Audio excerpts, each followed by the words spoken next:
இந்த மாட்டு சாணத்து கூடங்க தோட்ட மண், பாசிப்பருப்பு மாவு, நாட்டு சர்க்கரை இதை போட்டு நல்லா கலந்து வச்சிடணுங்க. சில பேர் கேட்பாங்க, எனக்கு இந்த மாதிரி தோட்ட மண் கிடைக்கல அப்படின்னா. தோட்ட மண்ணுங்கிறது வேறு என்ன இல்லைங்க, உங்கள் வீட்டுக்கு பக்கத்தில் இருக்கக்கூடிய மணல், அதாவது புல் கூடி எதாவது முளைச்சிருக்கு பார்த்தீங்களா, அதுதான் தோட்ட மண்ணுங்க. உங்கள் வீட்டுக்கு பக்கத்தில் இருக்கிற மண் தான் தோட்ட மண். அதை எடுத்து இந்த மாதிரி நல்லா கலந்து விட்டுக்குங்க. கலந்து வச்சுட்டு மேலே மூடி போட்டு டைட்டாக க்ளோஸ் பண்ணி வச்சுருங்க. இதை ஒரு 3-4 ஃபெர்மெண்டேஷன் ஆகிற மாதிரி வச்சிடணும்.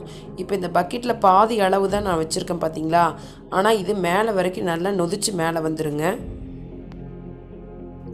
இந்த கலந்து வச்சுருக்கிற மாட்டு சாணத்தை நிழல் பாங்கான இடத்துல க்ளோஸ் பண்ணி வச்சுருங்க. காற்று புகாத மாதிரி வச்சுருங்க.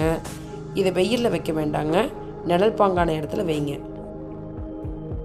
இந்த உரத்தோட பயன் என்னன்னு பார்த்துட்டிங்கன்னா, மண்புழு பெருக்கத்தை அதிகம் பண்ணுங்க. அது